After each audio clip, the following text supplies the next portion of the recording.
ఆత్మీయ తండ్రి గారు 1979 సంవత్సరంలో వారికి వివాహం అయిన తర్వాత సేవ ఎక్కడ ప్రారంభించాలి, ఎందుకంటే అప్పటికి నాన్నగారు చాలా ప్రాంతాల్లో దేవుని సువార్త ప్రకటించేవారు.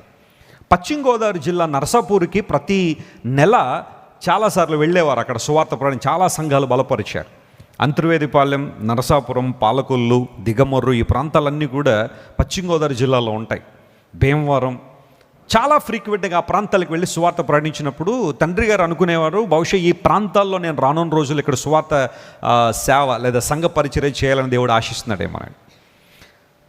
ప్రతీ నెల కూడా క్రమం తప్పకుండా హైదరాబాద్లో సైనిక్పూరి అనే ప్రాంతం ఉంటుంది. ఈసీఎల్, సైనిక్పూరి ఈ ప్రాంతాలన్నీ కూడా ఇప్పుడు చాలా ప్రాముఖ్యమైన ప్రాంతాలు హైదరాబాద్లో, సికింద్రాబాద్లో. అక్కడ కూడా దేవుని సువార్త ప్రకటిస్తూ వెళ్తున్నప్పుడు, ఇప్పుడంటే యూట్యూబ్లు వచ్చాయి, ఆ తర్వాత రికార్డింగ్ డివైసెస్ వచ్చాయి, వీడియోలు వచ్చాయి, కెమెరాలు వచ్చాయి. కానీ ఆ కాలంలో నాన్నగారు దేవుని వాక్యం చెబుతూ ఉంటే ఆ టేబుల్ నిండా టేప్ రికార్డర్లు ఉండేవి. అందరూ ఒక టేప్ రికార్డర్ తెచ్చేసుకోవడం, నాన్నగారు ప్రసంగాలు రికార్డ్ చేసుకోవడం. క్యాసెట్లు ఉండేవి అప్పుడు. ఆ క్యాసెట్లు రికార్డ్ చేసుకుంటా ఉంటే నేను గమనిస్తున్నాను, మా నాన్నగారు ఆ స్టేజ్ మీద దేవుని వాక్యం చెప్పడానికి ముందు ఎవరైనా ఒక పాట పాడుతుంటే ఆ పాట పాడే లోపల మొత్తం టేబుల్ నిండా బైబిల్ పెట్టుకోవడానికి కొంచెం ప్లేస్ ఇచ్చేవారు. మిగతా అంతా కూడా టేప్ రికార్డర్లు, వాక్మెన్లు ఇవన్నీ కూడా పెట్టుకునేవారు రికార్డ్ చేసుకోవాలని. ఆ తర్వాత ఆ ప్రసంగాలు వారు ఇంటికి వెళ్ళిన తర్వాత అవి ప్లే చేసుకుని వినడం నేను గమనిస్తుండేవాడిని. బహుశా హైదరాబాదులో సేవ దేవుడు పిలుస్తున్నాడేమో అని అనుకుని ఉండొచ్చు. ఇంకా విశాఖపట్నం జిల్లాకు వచ్చేసరికి ఎగువ సీలేరు, దిగువ సీలేరు, అనకాపల్లి, విశాఖపట్నం ఈ ప్రాంతాలన్నింటి కూడా చాలా విరివిగా సువార్త ప్రకటించిన ఆ క్షణాలు.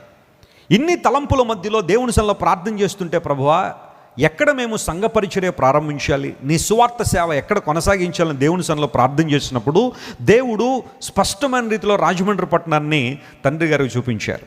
బహుశా ఆయనకున్న చాయిసెస్ అన్నింటిలో కూడా బహుశా రాజమండ్రి అప్పుడు చాలా లీస్ట్లో ఉన్నదేమో, బహుశా ఉన్నదో లేదో కూడా తెలియదేమో. కానీ ఆ సందర్భంలో దేవుడు అన్నాడు, రాజమండ్రిలోనూ సేవ చేయాలని నా సంకల్పం అని తండ్రి గారికి తెలియజేసినప్పుడు కేవలం 2 సేవా పరిచర్య ప్రారంభించారు. ఎంతో కష్టం, ఎంతో ఇబ్బంది. ఆ టైంలో సైకిల్ కూడా లేదు, కాలినడకనే సేవ చేసేవారు. 1982 సంవత్సరంలో నేను పుట్టేసరికి మా అమ్మగారికి మా నాన్నగారికి సైకిల్ కూడా లేదు. మా అమ్మగారు ఎప్పుడు చెబుతుంటారు, నాయన నువ్వు పుట్టేసరికి నేను అప్పటికో 2 కిలోమీటర్లు ఎక్కడికో సేవ కోసం నడిచి వెళ్ళి వచ్చిన తర్వాత నొప్పులు ప్రారంభమయ్యాయి, అప్పుడు నువ్వు పుట్టావు. ఈరోజు ఒక దేశంలో రేపు ఒక దేశంలో ఉంటున్నావంటే దేవుడు చేసిన గొప్ప కార్యం నాయన అని మా అమ్మగారు చెబుతూ ఉంటే నేను చాలా ప్రభువును స్తుతిస్తాను. నేను పుట్టేసరికి మా నాన్నగారికి సైకిల్ కూడా లేదు. ఆ తర్వాత ఎవరో ఒక సైకిల్ ఇస్తే ఆ సైకిల్ మీద సేవా పరిచర్య, అక్కడి నుంచి ఒక టీవీఎస్ మోపెడ్, అక్కడ నుంచి బజాజ్ చేతక్, అక్కడ నుంచి స్ప్లెండర్, ఆ తర్వాత అక్కడ నుంచి దేవుడు ఒక్కొక్క అవసరాన్ని తీర్చుకుంటూ వచ్చాడు. బహుశా ఆ టైంలో ప్రభువా రాజమండ్రి ఎందుకు, ఏ బెంగళూరులోనో ఏ ముంబైలోనో లేదా అట్లీస్ట్ హైదరాబాద్లోనో సేవ ప్రారంభించుంటే మా సేవ ఇంకా చాలా అభివృద్ధి చెందేది కదా, చాలా ఉన్నతమైన స్థితికి వచ్చేవాళ్ళం కదా. ఎప్పుడు కూడా దేవునితో అడగలేదు, దేవా నువ్వు ఎక్కడ ఉంచితే అదే మాకు ఆశీర్వాదం. స్తోత్రం చెప్పండి. హల్లెలూయా. నీ ఉద్దేశ ప్రకారం, నీ సంకల్ప ప్రకారం నువ్వు ఎక్కడికి పంపిస్తున్నావో, ఏ కుటుంబానికి పంపిస్తున్నావో, ఏ ఉద్దేశ ప్రకారం మమ్మల్ని నడిపిస్తున్నావో ఆ ఉద్దేశాన్ని మేము గుర్తిస్తున్నాము. చాలామంది వివాహితులు పెళ్ళైన తర్వాత కొన్నిసార్లు ఏమన్నా చిన్న చిన్న కష్టాలు, ఇబ్బందులు వస్తే వాళ్ళకి ఏమనిపిస్తుంది అంటే, దేవుడు నన్ను ఎందుకు ఈ కుటుంబానికి పంపించాడో, ఎలాంటి కుటుంబంలో ఎందుకు నన్ను ఉంచాడో, టాటా బిర్లా గారి కుటుంబానికి పంపించుంటే ఎంత బాగుండేది అని కొన్నిసార్లు నీకు అనిపించవచ్చు. కానీ listen to me dear friend, listen to me dear sister, ఒక సహోదరి విను. దేవుడు ఒక ఉద్దేశానుసారం, అది దేవుని చిత్తమನ್ನು గ్రహిస్తే ఆ సంకల్ప ప్రకారం దేవుడు ఆ కుటుంబాన్ని నడిపించాడంటే నో రిగ్రెట్స్. నువ్వు చింతపడడానికి లేదు, నువ్వు కంగారు పడడానికి లేదు. నిన్ను దేవుడు ఆ కుటుంబానికి దీవెన కనుక నియమించడం మాత్రమే కాకుండా ఏదో ఒక భయంకర ఉపద్రవం నేను తప్పించడానికి దేవుడు ఆ ప్రాంతాన్ని నేను పంపించాడు. స్తోత్రం చెప్పండి. హల్లెలూయా. Be thankful for that. ఆ కారణాన్ని బట్టి నువ్వు దేవుని స్తుతించు, దేవుని గణపరచు.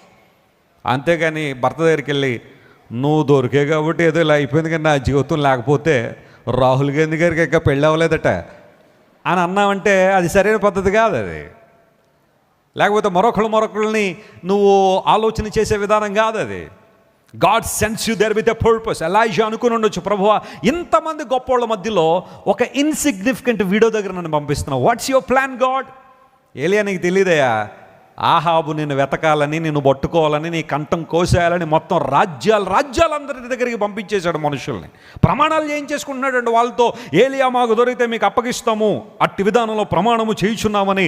నిన్ను పట్టుకోవాలని వెతకని ప్రాంతం ఏదీ లేదు. ఈ విధవరాలి గృహమే నీకు safest place. Hallelujah. What a plan of God. దేవుని ఉన్నతమైన అనుభవాలు ఎంత గొప్పవి. కొన్నిసార్లు ఆయన నుంచిన స్థలం కావచ్చు, నీకు ఇచ్చిన ఆశీర్వాదాలు కావచ్చు, చిన్న చిన్నగా కనబడొచ్చేమో, కానీ అవి ఆ పర్టికులర్ టైంలో అవే నీకు కావలసిన దీవెనలు, అవే నీకు కావలసిన ఆశీర్వాదాలు, అవే నీకు కావలసిన దీవెనలు అనే విషయాన్ని గుర్తించాలి. That's what the spirit of God is talking this morning. ఎందుకు విధవరాల ఇంటికి దైవజనుడిని పంపించాడంటే ఆహాబు యొక్క చేతి నుండి దైవజనుడిని తప్పించాలి. కారణం ఏంటో తెలుసా? ఏలీయా జీవితంలో దేవుని ప్రణాళికలు చాలా ఉన్నాయి, వాటిని నెరవేర్చాలనే ఆశ. ఓబద్యా అనే దైవజనుడు మనకు కనబడుతున్నాడు. ఓబద్యా ఆహాబు యెజెబెలు దగ్గర పనిచేస్తున్నాడు. పనిచేస్తూ ఉండగా ఆహాబు యెజెబెలు ఏమో బయలు ప్రవక్తలను పోషిస్తూ ఉంటే ఓబద్యా అనే దైవజనుడు 100 మంది దేవుని ప్రవక్తలను 50 మందిగా 2 గుహల్లో పెట్టి వారిని పోషిస్తున్నాడు. అన్నపానములు ఇచ్చి వారిని పోషిస్తూ ఉన్నాడు. నేను అనుకుంటాను, ఓబద్యా గారు ఎంత సాహసోపేతమైన కార్యం చేశాడు. ఆయన ఎంత రిస్క్ ఆయన తీసుకున్నాడు. ఆహాబు గారి ఇంట్లో పనిచేస్తూ వాళ్ళు ఎవరినైతే చంపాలనుకుంటున్నారో వాళ్ళని 100 మంది ప్రవక్తలను ఒక్కొక్క గుహలో 50 మందిని చొప్పున పెట్టి వారికి కావలసిన ఆహార పదార్థాలన్నీ కూడా ఇస్తూ ఆయా సందర్భాల్లో వారి దగ్గరికి వెళ్ళి, దైవ ప్రవక్తులారా మీరు భయపడకండి, మీరున్న ఈ అధికారం లేదా మీరున్న ఈ రాజ్యము దేవునికి వ్యతిరేకమైన పనులు జరుగుతున్న రాజ్యం అయినప్పటికీ కూడా ఐఎమ్ దేర్ ఫర్ యూ, నేను మిమ్మల్ని పోషిస్తాను, మీకు కావాల్సిన ఇస్తానని చెప్పి ఓబద్యా చక్కగా అన్ని కార్యక్రమాలు జరిగిస్తుంటే, మరి ఏలీయా గారు వచ్చి వర్షం పడదన్నాడు, ఆ తర్వాత మంచు పడదన్నాడు. కాబట్టి ఆహాబు తన జ్ఞానాన్ని ఉపయోగించి లేదా తన తెలివిని ఉపయోగించి ఆ ప్రాంతంలో ఎక్కడ ఉదకదారాలు ఉన్నాయో గమనించాలని ఒక ప్లాన్ చేసుకున్నాడు ఆయన. ఎందుకోసం అంటే ఇప్పుడు దేవుడు చెప్పేశాడు, ఇంక నేను ఆకాశం నుండి వర్షం కురిపించిన మంచు కురవదు అన్నప్పుడు ఆల్రెడీ ఎగ్జిస్టెంట్ బ్రూక్స్ ఏమైనా ఉన్నాయా, క్రీక్స్ ఏమైనా ఉన్నాయా, ఉదకదారాలు, ఫర్ ఎగ్జాంపుల్ సెలయేర్లు, ఫౌంటైన్లు, ఇవన్నీ మనకు తెలుసు కదా. ఇవన్నీ కూడా చూసుకుని అక్కడ నుంచి నీళ్లు ప్రొటెక్ట్ చేసుకుని వాటిని తీసుకురావాలని ఆలోచన అతనికి ఉంటే ఆహాబు ఓబద్యాను పిలిచన్నాడు, బాబు ఓబద్యా నువ్వు ఇటెళ్ళు, నీకు ఎన్ని కనబడతావు, నువ్వు చూడు, నేను ఇటు వెళ్తాను, నేను చూస్తాను అన్నప్పుడు ఇలా ఓబద్యా ప్రయాణం చేస్తుంటే ఏలీయా గారు కలిశారు ఆయన్ని. కలిసి అన్నాడు, బాబు ఓబద్యా బాగున్నావంటే, మీరు ఏలీయా గారు కదా, మా రాజుగారు సవాల్ చేసింది మీరే కదా, వర్షం పడదన్నారు, ఇన్ఫ్యాక్ట్ మంచు కూడా పడదని ప్రార్థన చేసింది మీరే కదా, I'm very happy to see you man of God, మిమ్మల్ని చూడడం చాలా సంతోషం అన్నప్పుడు ఏలీ అన్నాడు, నేను ఆహాబును కలవాలి అన్నాడు.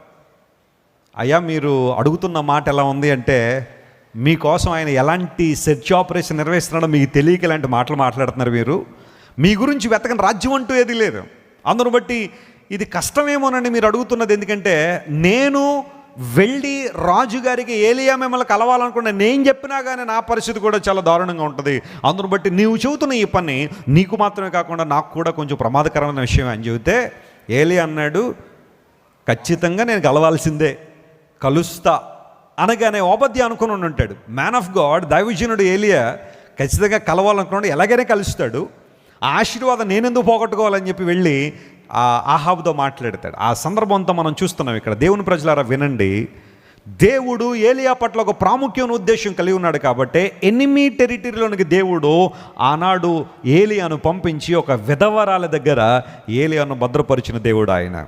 దేవుని ప్రజలారా జాగ్రత్త వినండి, ఆయా సందర్భాల్లో దేవుని ఉద్దేశాలు ఆ పర్టికులర్ టైంలో మనకు తెలియకపోవచ్చు, కానీ ఆ పర్టికులర్ టైంలో దేవుని ఉద్దేశాలు మనకు అర్థం కాకపోవచ్చు, కానీ దేవుని యొక్క ఉన్నతమైన ఆశీర్వాదాలు, ఆయన దీవెనలు ఎంత గొప్పగా ఉంటాయంటే ఆయన మనల్ని నడిపించే బలపరిచే విధానం చాలా ఉన్నతంగా ఉంటుంది. స్తోత్రం చెప్దాం, హల్లెలూయా.